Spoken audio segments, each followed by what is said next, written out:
Welcome to Genre Master's YouTube channel. Today we have an incredibly special guest that I'm super excited to welcome, whose writing name is Lawrence Allan, Larry Allan. Yay! Yeah, Larry Allan sounds weird. Yay, yay me. And I'm gonna tell you a little bit from his official bio, which is on his website. If you all want an example of how an exemplary bio is crafted, I actually do think this is a really good bio, Larry, because you Oh, get a thank you. lot in a very short space. And I am we were just talking about this before we started. I'm a fan of very short bios. So I Yeah, like that you compact, get compact and punchy. and you get your voice in. Yeah, you do. You get your Yeah. voice in here. So I'm just going to read it to you guys really quickly. Lawrence Allan is an award-winning novelist who is Midwestern as F. And you guys can figure out the rest of that. He loves heroes who use humor to cover up their own trauma. Big Fat F Up is a finalist for the Shamus Award for First PI Novel and won 2 Claymore Awards at Killer Nashville, including Best Comedy. His work has appeared in Shotgun Honey and the crime anthology Wrong Turn. He was also recently at Noir at the Bar, which is an amazing series of readings that you should all be going to if you're into mystery and noir. And he studied improv at the Brave New Workshop in Minneapolis and clowning in Commedia dell'arte, a physical theater school in Blue Lake, California. He holds an MFA in playwriting from the University of Texas at Austin. He lives in LA, and we met because he actually took some of our very early genre masters classes. Like a prep one and then like a writing one. Then the Yeah. workshop, yeah, which we've Yeah. now kind of morphed into. The outlining one is basically morphed into develop your genre Yeah. story, which it could be pilot, feature, or novel. Oh, And cool. you pay by level, so that basically like you can do it as an outline level, or you can in the final week, turn in pages or a script. I think Oh, it's a okay. better starter program for most people. But Yeah. so let's start by tell us about the book because it's part of a series. It And is. The second one is out now. Big effing deal. when It did was it publish? It just published. I put it out August, beginning of August. Okay. And so it was nominated for a Claymore for Best Comedy, but did not win. Um, but I already won one, so it's okay. Um, uh, um, so what's the book about? So the book is about Jimmy Cooper. He's a former child star and recovering addict who gets a second shot at fame as a famous private detective in Los Angeles. He works as the in-house detective at his mom's law firm. His sister also is a lawyer there. So it's kind of like the vibe is like if Robert Downey Jr. instead of like recovering and becoming Iron Man, recovered and like his life became private detective. Um, I actually I thought it was based on a pilot. The first one's based on a pilot I wrote years ago. And I distinctly remember when I thought of the idea, I was on a plane heading back to LA. And at the time I was really working on getting into TV from playwriting. And it was like, you had to write pilot after pilot after pilot and get your manager and meeting. So I was desperately trying to think of a good idea for my next pilot. And I was having the worst time. And then eventually I asked myself, well, what's a terrible idea? What is an idea that would get me like laughed in meetings? Like execs would like over coffee go, oh my God, this one guy, he pitched me this idea. It was terrible. And just the idea of like a former child star as a private detective, I just felt like if I pitched that in a room, like at Warner Brothers, like, okay, imagine Corey Feldman as a private detective, that they'd be like, uh-huh. And then later, like, oh my God. But I kept thinking of it over and over. And every time it just made me laugh. And then as I thought more of the character, like the different things that had happened to him and these experiences, like, oh, there's something there to it. And as a pilot, it was a pretty successful pilot for me. It got me meetings. I remember one of the last ones I had, it was over at the CBS Radford lot. It was with a former producer of Ally McBeal. And he was like, everything you want from a producer of Ally McBeal. And I remember him saying, he's like, oh, this is a great script. It really shows that you can do this. And I'm thinking, like, oh, great. He's going to buy it. He's going to hire me. Nothing. And eventually I said to him, it's like, well, someday, like, I'm going to turn this into a book and you guys will pay more for it later. So now we are here, and like I haven't heard from the Ally McBeal guy yet, but I was gonna say, have you heard from him?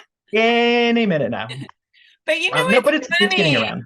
It's actually really funny that you bring this up because I do Hmm. feel like writing about a Hollywood is a double-edged sword Yeah. because the Yeah. reality is so dense and real, and you can bring in all these things, and the book audience is like eating it up. But Yeah. here, it's like, no, no, no, we don't want a Hollywood story like that. Yeah. Readers are always interested in the inside tales of Hollywood. And I broaden it open a little bit. Like I'm kind of, I mean, obviously Hollywood's a major part of Los Angeles, and this guy Jimmy Cooper has a background as an actor, and so he's got a foot in that world. But it's also just like the vast psychic wasteland that is Los Angeles as well, and like how how kind of beautiful and tragic and magical and terrible like Los Angeles all is. It's like this. It is a fantastical city in that it is kind of constantly reinventing yourself. And I think more so than even New York, like you can come here and you reinvent yourself. And this is like, what was it? Was it from the Muppet movie where they talk about the Dream Factory? Like this is, you know what I mean? Like the city itself is like that. Like I remember when I first moved here, like how the radio, whatever station it was, I don't remember, but they were like the entertainment capital of the world. And it kind of is, like, especially now that like Silicon Beach is moving, so there's more, games being developed. So it's like Yeah. music, But social media, it's all here. the thing I love about you too, though, is that, but you're also still so tapped in, as you say in your bio, to like the ordinary Midwestern guy who's kind of, Yeah. so, this fact that you're able to ground your characters, even if they're in like this kind of magical art. So, what was that process like for creating Jimmy Cooper, which, like, as you say, he's now a continuing character? How did it Yeah. start and how is it developing for you? Like it's interesting. Like, well, the first thought that comes to mind to answer that question is like when it came to the second book, I realized I'd never written a sequel to anything in my life. And that was a whole like existential crisis. Um, but Jimmy came together very organically. I'm a very organic writer. Yeah. And I mean I'm smart about the organic stuff, but I'm also like I definitely let inspiration creep in around me.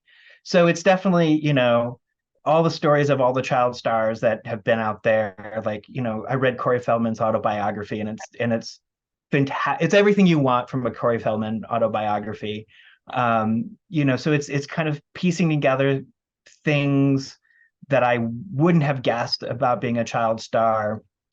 And it's just my own, like, how do I phrase it? How do I reveal myself? My own um anxieties about moving through the world sometimes, and how I would love to behave, but also I also recognize how like I would stumble through something. So there's a lot of me and Jimmy in the sense of like Yeah. um like because it's in first person, which I love writing in. So I'm always kind of fascinated when people are like, I can't write in first person. Like I love it. I love first person. And Because of the that, immediacy, because of the way it keeps you connected yeah, to the character, or what? yeah, the way that you can really tap in to like because I really do feel like if you're feeling it when you're writing it, it's going to translate through. So like I can in first person much more immediately feel like what Jimmy's feeling, or like I'm feeling something right now, so I'm going to like incorporate, like I don't know how the scene is going to go, so like I might put in like Jimmy thinking like I don't know how this is going to go, but I just stumbled forward. Right. So like I can access my own my own emotional trauma in those kinds of events, in those when I'm crafting scenes and stuff like that. um so it's my own. I get to tap into my own sense of failures when I'm tapping into Jimmy's sense of like, because he does feel like a failure sometimes. Like he effed up his career in a Yeah. very public way. Right. um and what I love is, so Jimmy's in recovery, and I kind of love that. I chose that he's in recovery because I wanted a private detective that didn't have a drinking problem. I mean, he has a drinking problem, but he Right. doesn't drink anymore. Working on being a better person and recognizing the things that he's done wrong and Right. trying to be a better person. And 60-40 success rate. But like I kind of wanted it to not be a cliche private detective or a cop who goes to bed looking at the crime scene photos, drinking himself and having terrible relationships, but being the best detective ever. Like, I don't know if Jimmy's the best detective. I don't know if Jimmy's like, Right. maybe I'm sabotaging my audience right now by saying I don't know if he's as good as Sherlock Holmes as a detective. And I also balance the stories, the mysteries. I make a point of um, that there's that like almost on a TV show, there's an A and a B story, and that the B is almost as important, like even page wise, as the A story. So we Sure. might have a mystery, like in the first book, there's an heiress who thinks her uncle's trying to kill her, so he can take the family fortune. But also like his mom doesn't think he can solve the case. So there's like this Yeah. emotional story for Jimmy, that so it's not just about the case and like, oh, I'm Yeah. a terrible human being. It's like we're dealing with the emotional life of a person, and I Right. really enjoy writing that and the characters that Jimmy meets, because I feel like that's like the people you encounter in this city are just, it's such a lovely kind of weird experience. Yeah. you Yeah. know So somebody like a writer like Michael Connolly, if you consistently read yeah, his books, you're expecting that smart legal term. You're expecting yes, that kind of like brilliant puzzle construction and puzzle making. But then you read somebody like Elmore Leonard, and half the time you've completely lost the thread of the plot. But yeah, yeah, you're so entranced by these hilarious yeah, characters that you're like, how are they going to get out of this? yeah. Or like Carl Hyacin, like it's the same kind of, like he's Yeah. someone else I kind of like. When I was thinking of writing, of writing prose, I was thinking about him and his books, and his tone is the Yeah. same kind of way. Like the sometimes the thread of the books Right. loses itself, but like you've enjoyed the journey. Like, I mean, Right. it's even better when the journey lands really well, but like you're reading it for the journey. So how did you end up with the outlining? Like, did you outline plot and do the whole thing for either of them? I was able to use the pilot to write as an outline for the Right. novel. Of course. So that's a little cheating on my part.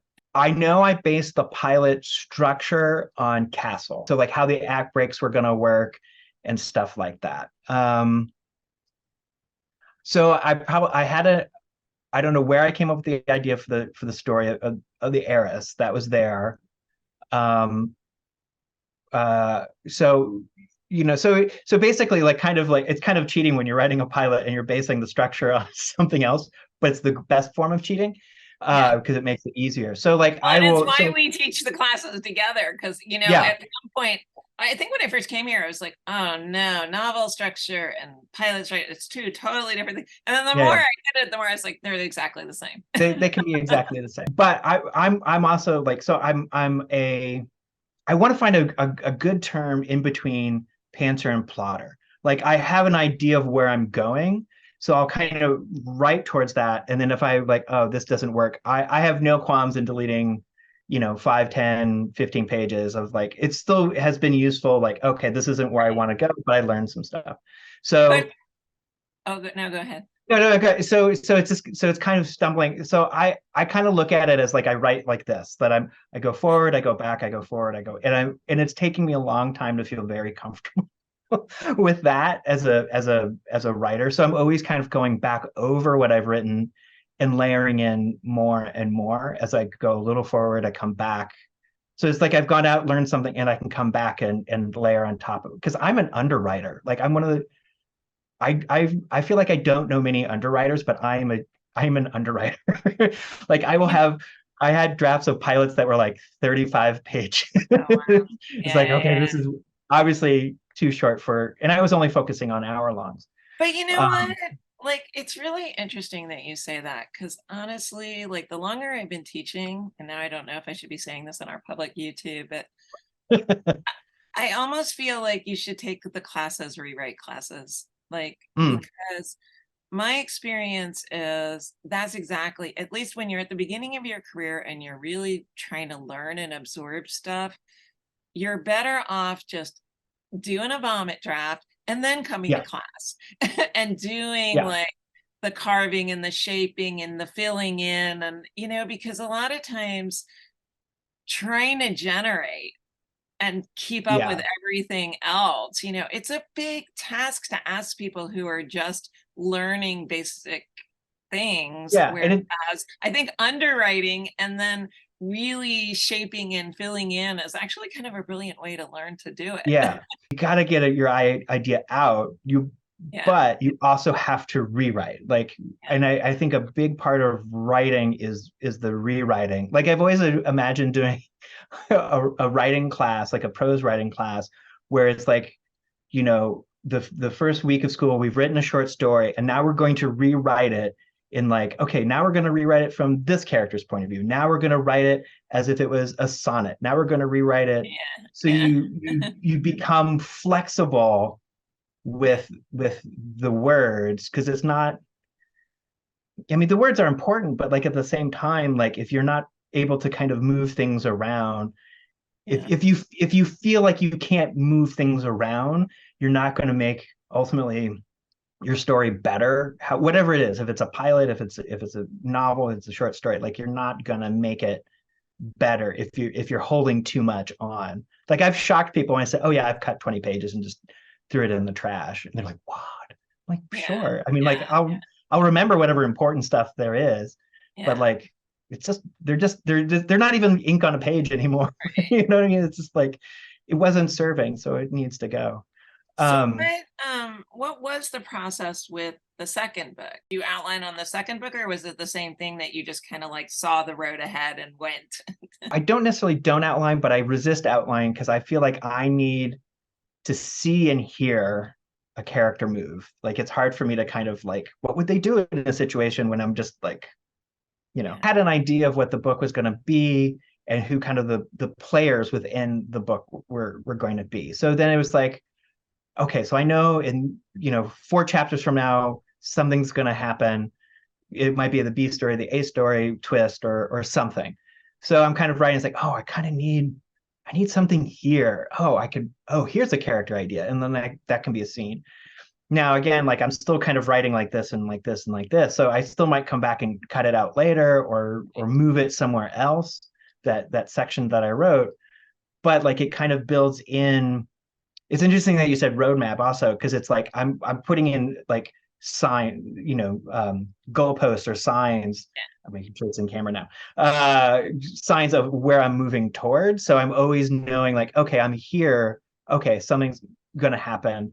And either I might have already figured that out by the time I get there. And then I was like, I can't wait to get there, or it's like, I don't know what's gonna happen. Oh, okay, here's this thing that happens. And then ultimately, like, the second book, even though I thought of it in 36 chapters, when it came down to editing and rewriting it, it shrunk, but there still has the DNA of that kind of turns are still in there. Like, I either made chapters, combined chapters, or what have you, so, but the spine of action is still flowing, even though we're not at 36 chapters. I think it's like 33 or something like that, the oh, second okay, book. yeah, but the So it's general still sort of there. map Yeah. and flow were there.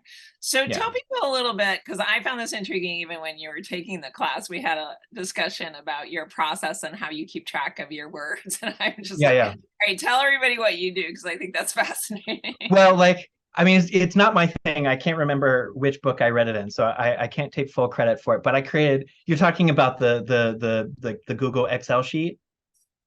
Yeah, so I kind of keep track of word counts by the day, and so, or at least the writing day. I try to write every day when I'm like, I got to get a book done. So I'll have like a word destination, like, okay, I think this book will be 80,000 words. So I set up the formula so there's 80,000 words, and then I'll kind of write and log it. And then, like, it's adding it up here, it's adding up here, and then it's subtracting it from over there. So like that number is going down as this number is going up. And I also created a chart so I can kind of see what days were better than other days. And there's some days that are just terrible and I don't write as much, like I grind out 100 words and it felt like grinding out. And then there's other days that I've done 2,000 and it's like, oh, this was easy. But it's kind of nice to see that number, that target number go down. Like it's like, oh, I'm so close. I'm so close. I'm so close. And so I've created a big Excel sheet that so I'll have one for the book itself, but I've also created one just for daily use. I haven't used it since I've finished the second book and got it out. Like I've been taking a break, but like I'll have a monthly, so there's January, February, March, April, blah, blah, blah.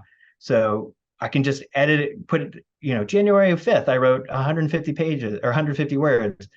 And then on the front page, it'll like mark that. So there'll be a whole chapter. So it's just nice. Like I'm not necessarily doing it to punish myself. Like, oh, I didn't write the word count today, but it's just nice to see, even if it's just a little progression forward. Like just, it's obviously and you've got the visual. You got the visual. But you've got the visual. You got the number going down or a chart, like just to see that you're moving forward, even if it's just a little bit. That can feel great. It obviously feels great when it's like I wrote 6,000 words. Right. But even 150 words is still a victory, Given everything you're balancing, the mystery plot of it all, the characters, the subplot, and just you're tremendously funny. I find you very funny. And is it something that you have to think about, or is it something where like the principles of comedy in terms of how you're setting up the character and how you're setting up the situation are coming naturally? Or are you literally thinking about, the rules of comedy of like a character who, we expect to be X and is actually Y? Like, are you thinking about this consciously, or is it just coming out in your storytelling? When I'm like, both? No. I don't think I'm necessarily thinking consciously of the rules of comedy. What I am thinking of, sometimes I'm thinking, well, what would amuse me? I'm thinking of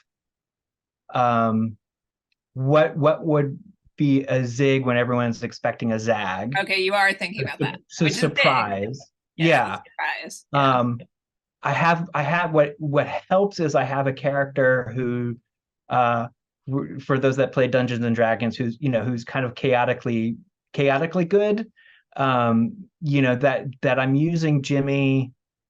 Like I believe one thing, like with humor, you should always be punching up, at the very least punching sideways, but generally up. And so I have a character who say more on what you mean exactly by that. Well, punching up as in like you're not making jokes about people who that society has deemed lesser than, or a traditionally stepped on group of people or something like that. Like that if you're punching up, you're speaking to people who are in power or who are representative of a system of power or something like that. And it could be wealth, it could be governmental, it could be societal, but like the systems that are in place to keep us in check. I mean, sometimes we're polite, we try to be a polite society, but sometimes what one deems polite is actually a terrible rule that keeps some people, in the closet or what have you. So so when I say punching up, I mean like those people are the targets, the kings, the CEOs, the presidents, the cops, whatever. When I mean sideways, like I'm perfectly comfortable making fun of Midwestern white people, like my people. I can so that's kind of punching sideways. So I have a character who can do that, and that's very helpful. But congratulations on all the success. Like it's so heartening. It feels really, really good. Like this is a really good transition of what you want to talk about, the publishing. Like it felt so scary to do it, and then like once it was out, to start getting like the initial feedback was, I mean, no one yet has written back like, your book is terrible, I hated every moment of it. I can't wait for that moment. Then I will have arrived. But like, so just the other day, someone I met at BoucherCon, like he just finished the book and he emailed me about how he enjoyed it. And it's just like, I don't tire of getting those emails, even if like I'm not selling tens of thousands of books, like that makes it so worth it. Just like a personal email saying, I really enjoyed it and like can't wait to Yeah. read the next one. That's great. I love that. And you know what? I think that, I mean, it's funny because I had another student who went on, to have a publishing career. First moved to LA. I had a student in class who Yeah. wrote a very straight up novel and then went on to have a publishing career as a thriller author of all things. And she's been like a 3-time best-selling author now, but yeah, she talks about that, like how like when people get really personal and they clearly really loved it and I got into it, like yeah, it's just this really Yeah. gratifying thing, I think, no matter how successful you Yeah. are. Because there was at yeah, it was at BoucherCon at San Diego. Another writer came up to me. He had read the book, and his son was a recovering alcoholic, and Oh so that wow. was really touching. And he had given, his son is now an actor, and like he'd given it to the son to read, and like the son was like, oh, I want to be in the movie. Like, of course, from um, his mouth to whoever's ears, but like because that's something that's very important to me as well. Like I'm hoping I've done Jimmy's recovery story yeah. well, and that's not often talked about, but like hopefully that I'm honoring that challenge and that experience. Have you So talked to anybody yet about doing anything with TV or movie, or is that uh to come? the there was someone who reached out because they liked the book, but they couldn't do anything with the book, but they were interested in like other stuff that I was working on. Okay, nice, So nice. which is great. But it was very funny to start off the meeting like, by the way, we love the book. We can't do anything with it. But What was their we want to meet reasoning? you. Was it just budget, or why couldn't No, they? it's and I'm being circumspect. It's because the bosses at their network that they're at want them to focus on spin-offs of their current show. Oh, I see, I see. And Yeah. so, and like the network itself isn't necessarily a place to do this as a show. Interesting. Yeah, no, that Yeah. makes a lot of sense actually. Yeah, no, yeah. Um, I couldn't fault them. Like it was kind of nice, like because like I didn't want to have to like do the song and dance, like buy my, pick up my book. Like you know, it's one of the reasons why I wanted to do a book is like because I stopped wanting to do to do that stuff. So it was kind of nice. You said like we can't do anything with the book, but let's talk. I'm like, all right. So yeah. I have a funny guess what that network was, but we won't go there. Just because knowing so much about your tone and personality, I'm already like, I wonder if it was. But we could anyway, talk about it. We could talk we about can it talk after. about it later. So yeah, so let's talk about. So like I said, I mean, I love your writing. I love you. I wanted to do this no matter what, but I also especially wanted to do it for people to talk about this unusual publishing journey because when I first met you, it felt like very typical, like I'm taking this Yeah. class because everything else hasn't worked Yeah. Yeah. Yeah. kind of Well, situation, and how you got from like there to like huge success in well, terms of no, I but love the idea of huge success. seriously, to Yeah. get these major awards from the major Yeah. organizations in the field. Yes, you are. This Yeah. is hugely successful. Thank you. Thank you. That's the Midwestern in me. It's like, well, huge successful. It's not a Pulitzer. Um, so I had a weird pandemic in that it was really clarifying for me of what I wanted to do. And oddly, so right before the pandemic, I'd done the California Crime Writers Conference. And like six months before, I was a wee lad. And I did one of those meet an editor or agent, like they'll read you 5 pages and give you notes. And I did that. And I maybe had the first chapter. I can't remember. And she read she popped down and said, well, this meeting's going to be short. I was like, oh. She said, well, I love it. I want to see the whole book. And like, oh, okay. And then she started like, so what else do you want to know? I'm like, okay. Then I say, well, I haven't finished the whole book. So I had to finish the book. She ultimately passed on it. But she was great inspiration to finishing it. And for that, I'm thankful.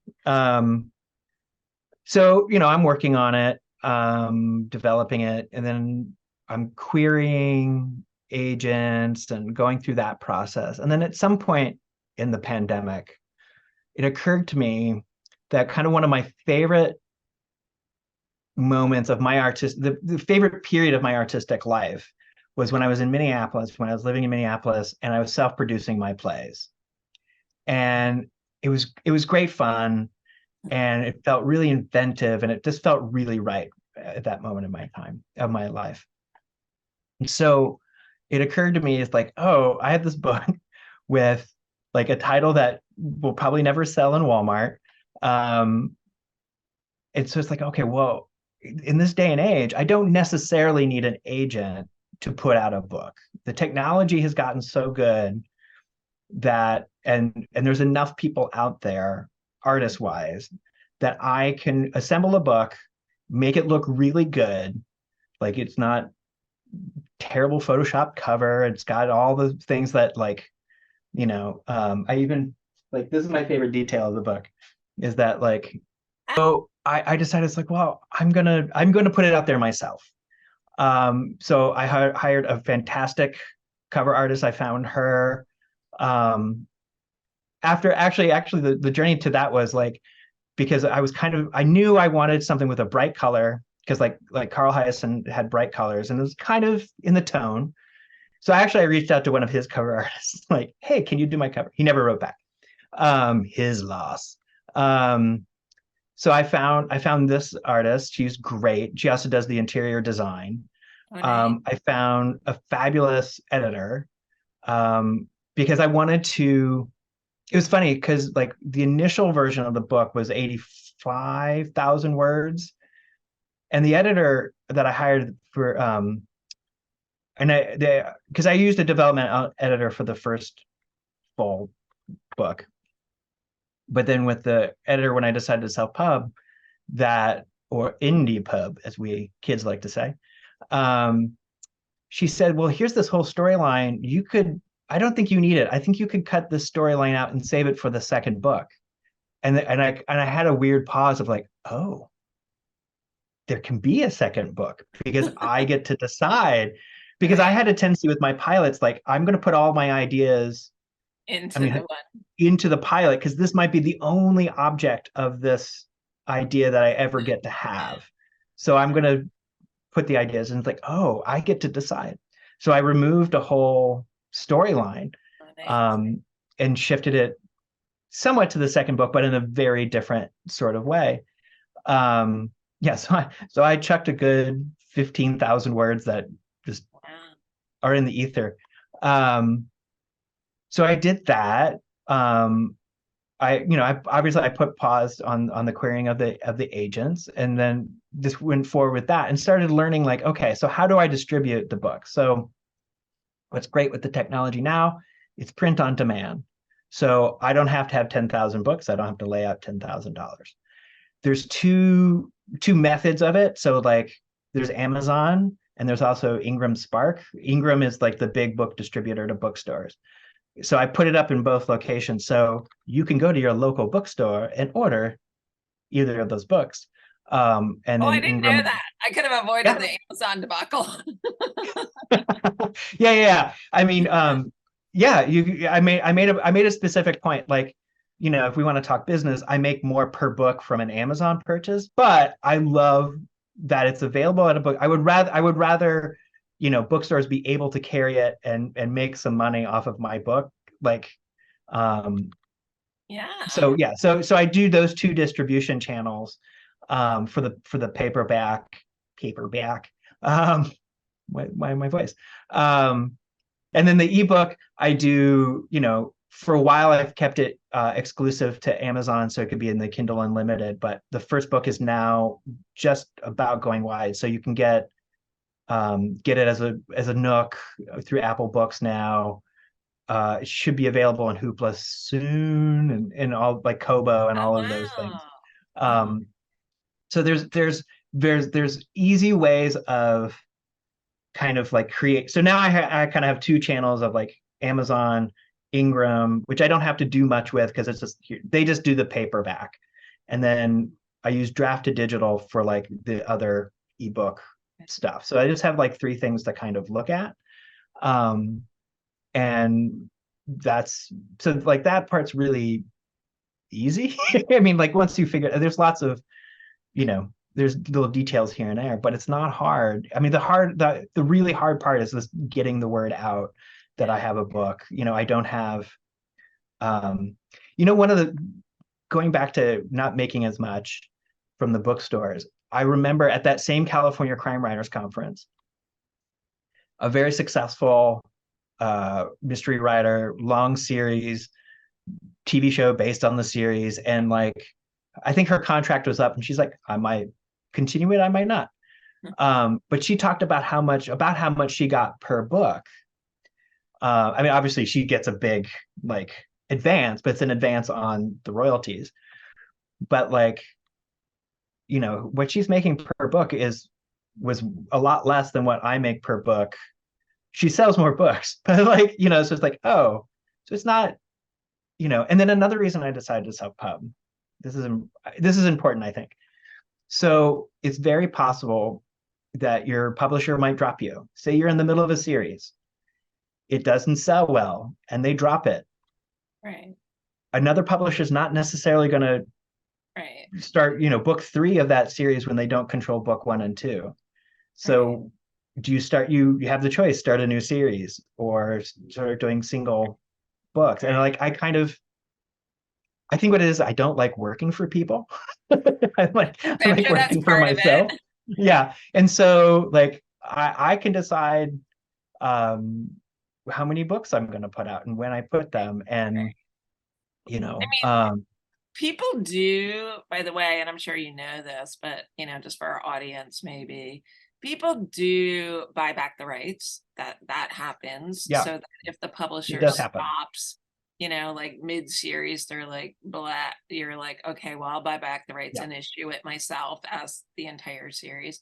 But another interesting phenomena is that, because I was hearing Adrian McKenty talk about this the other day, which is, so, he published that whole series with his detective hero in Belfast, and the Americans were never all that crazy about it. And I think it kind of got to the point where regular publishing was like, do something else or else.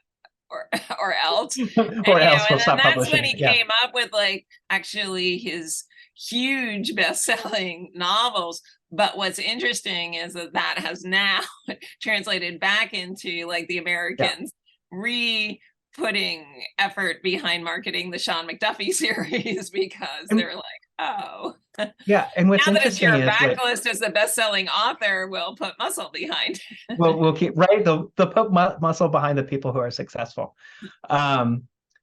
So what's interesting is like, because it's also like the first time someone finds your book, they don't know if it's 5 years old or 2 years old or whatever. Like, so it's always going to be new to them. And I don't feel like TV shows age the same way. Like, I think you're always aware that a TV show is old, but I don't think you're aware in the same way, unless it's like 20 years, aware that a book is old.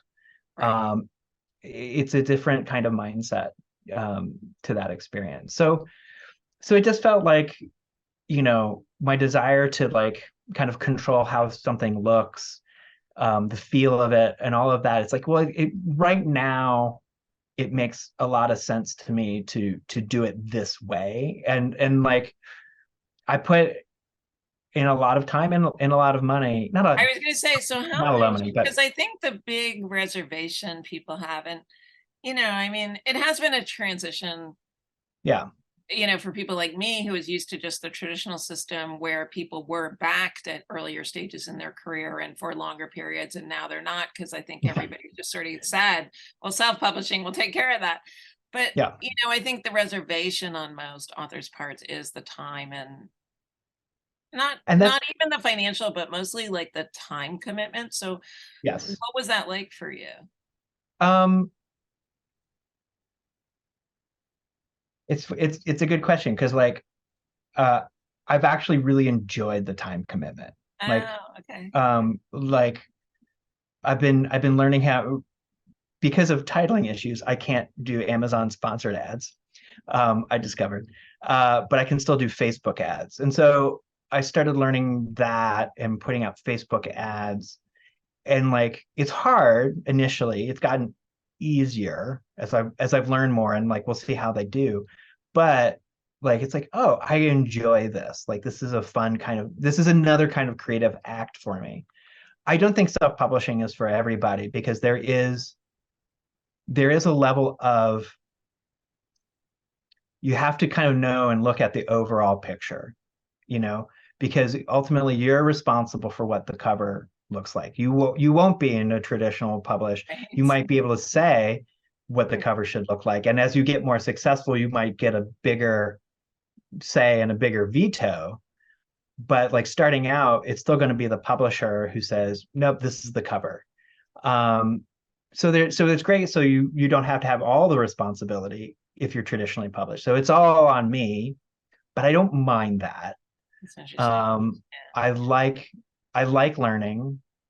I'm looking at the advertisement as a creative experience. Right. Because it's like it took me forever to like I created the image the other day that like um that like I created an Instagram image that's like Jimmy Cooper is a big fat F up. And I'm Yeah. like, I couldn't believe that it had taken me so long to like come up with that as an image, or Jimmy Cooper is a big effing deal.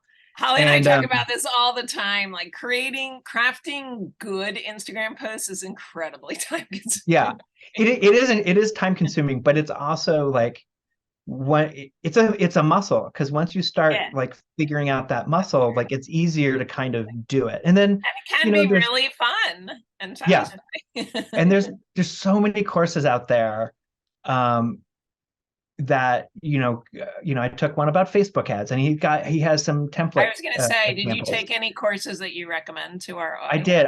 I've been I will say like, so I'm taking oh god, now I got to remember Other than genre masters. Matthew J. Holmes, I believe that's his name. Let me just confirm. Yeah, Matthew J. Holmes has both Amazon ads and Facebook ads. Um, I've enjoyed them. I'm still waiting to see how successful the ads are. So I've enjoyed them, and I feel like I've learned. He has a certain point of view on how to do ads, and that's great.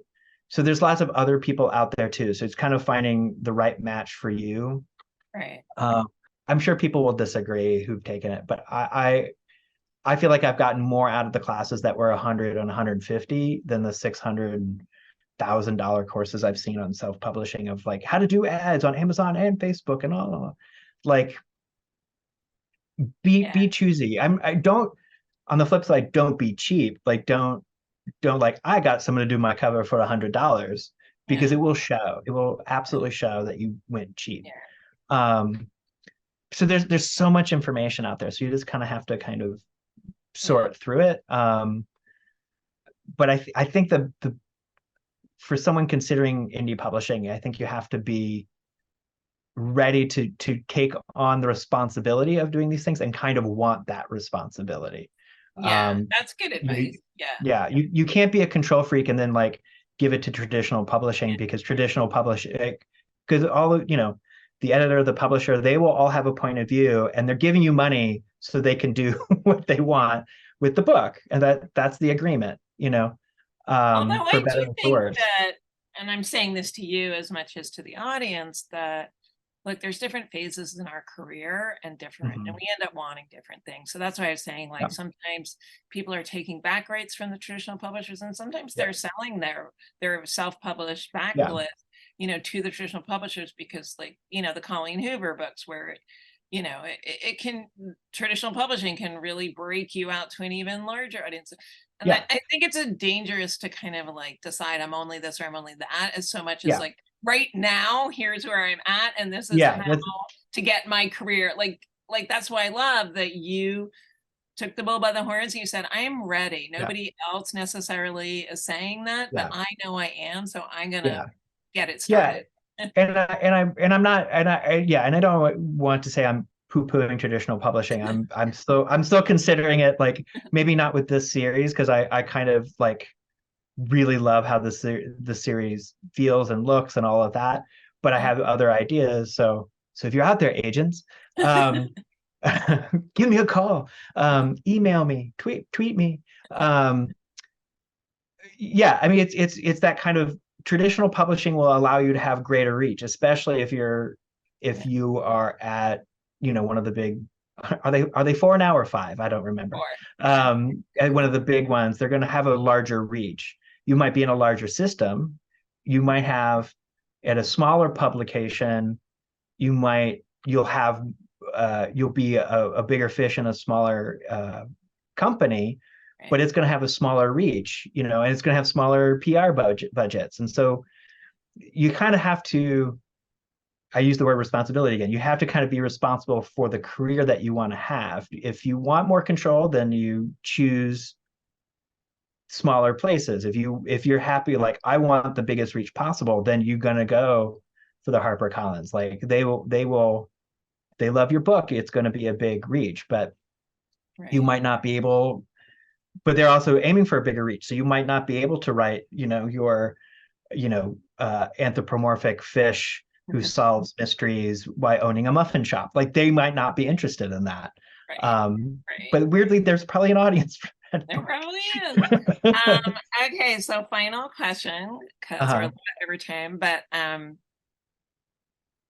what piece of advice would you give somebody who's maybe you 5 years ago?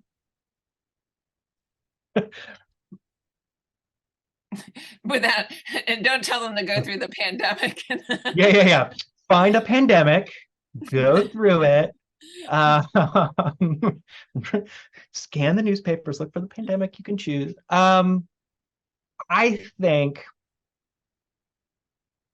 oh, what advice I would give? I would say be honest about what it is you want as a writer, and pursue that. And also being happy about it too. Like I think if you're pursuing something, it's kind of why I left pursuing TV so strongly, is because it during at the beginning of it was at the beginning of the pandemic. I actually I got a meeting, like I set up a meeting with a production company myself, and I pitched something. It's a great something that I'll turn into a book. And the person was like, "Oh, I'd love to read it when you're done." I'm like, oh, that's awesome.